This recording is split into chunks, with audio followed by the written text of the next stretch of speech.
ये पहला मुआहिदा ऑलमोस्ट हो चुका है। ये 20 से 25 अरब डॉलर पाकिस्तान अब आ जाएंगे। जब ये आ जाएंगे और फिर मजीद मुल्कों से इस तरह के मुआहिदे होंगे तो पाकिस्तान की मईशत में क्या बुनियादी तब्दीलियां आप देख रहे हैं? देखिए, एक चीज़ तो पहले ये समझिए कि स्पेशल इन्वेस्टमेंट फैसिलिटेशन काउंसिल जो सरमायाकारी की खुसूसी काउंसिल बनाई गई है और जो सिविल और मिलिट्री क़यादत उसको मिल के उसकी क़यादत कर रहे हैं और जनरल आसिफ मुनीर साहब का बिलखुसूस उसमें बहुत बड़ा अहम किरदार है। वो अब हम $1-1 बिलियन कर्ज़े या सॉफ्ट डिपॉजिट मांगने के बजाय हमने अपनी मंडियां, हमने अपने मुल्क और अपने कुछ सेक्टर जो दुनिया भर में जिसकी बहुत डिमांड है वो ऑफ़र करें इन खलीज के ममालिक को कि आप इसमें सरमायाकारी करें। ये वो सेक्टर हैं जिनके लिए ये ऑलरेडी पूरी दुनिया में घूम रहे हैं। उसमें जो SIFC ने 4 सेक्टर आइडेंटिफाई करें, एक ज़राअत का है, एक IT का है, एक मिनरल्स और माइनिंग का है और चौथा जो है वो एक्सपोर्ट में डिफेंस प्रोडक्शन का है। अब ये चारों सेक्टर्स में $100 बिलियन की मजमूई जो इन्वेस्टमेंट जो है वो एक इंडिकेशन दी गई है इन ममालिक से। 20-25 बिलियन की UAE की है, 20-25 बिलियन की कुवैत की है, इसी तरह 30-35 बिलियन की सऊदी अरब की है और कतर की है। तो ये 4 ममालिक ने इसमें इंटरेस्ट लिया है। सही। पहला सब चारों को जो चाहिए वो फूड सिक्योरिटी चाहिए, यानी खाने पीने की और ज़रूरी अजनास की खुद कफालत। वो पाकिस्तान में हमने उन्हें ज़मीनें ऑफर करी हैं। पाकिस्तानी अफवाज ने एक बहुत बड़ा ब्रीफली बता दिएगा कि इससे पाकिस्तान की एक्सपोर्ट्स को भी फायदा होगा, एक्सपोर्ट्स भी हम इन फ्यूचर बढ़ते हुए देखेंगे, कहाँ तक फिर ये बढ़ सकती हैं? जमीन पे जो फसलें उगाएंगे ये फसलें एक्सपोर्ट होंगी। अच्छा। ज़रूरी अजनास UAE, कतर और कुवैत और सऊदी अरब एक्सपोर्ट होंगे। इसमें एनिमल फीड है, जानवरों को खाने का चारा जो है हाई प्रोटीन अल्फा कहते हैं, वो एक्सपोर्ट होगा।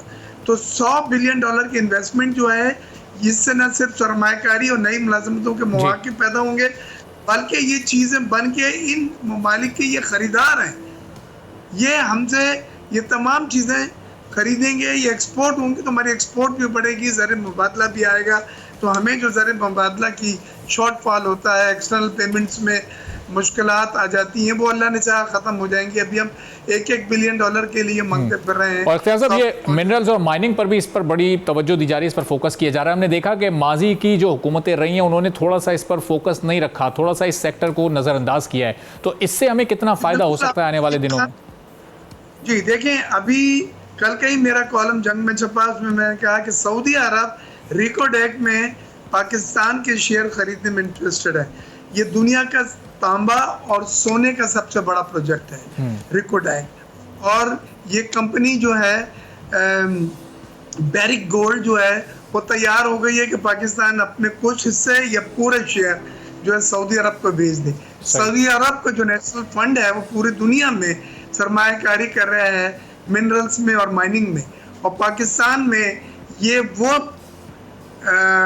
प्रोजेक्ट हैं जो सर्वे हुए हैं जिसमें ये बात रिपोर्ट में 100% कंफर्म आई हुई है कि यहाँ गोल्ड के और तांबे के रिजर्व मौजूद है, सिर्फ निकालना है, उसकी कानूनी करनी है। और सऊदी अरब उसमें बहुत ज़्यादा इंटरेस्टेड है कि वो पाकिस्तान के शेयर लेके मलकियत बने, क्योंकि सऊदी अरब साहब ये इसका कोई एस्टिमेटेड फिगर कोई सामने आया, कोई तखमीना है कि इसकी मालियत क्या है, इससे कितना फायदा होगा? बहुत अच्छा सवाल है।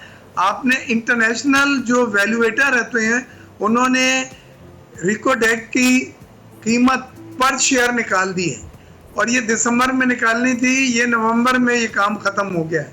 वो शेयर की वैल्यू अब नेगोशिएट करनी है, उससे थोड़ा सा ऊपर या थोड़ा सा नीचे, लेकिन बेंचमार्क जो है वो आलमी वैल्यूएटर्स ने निकाल दिया है।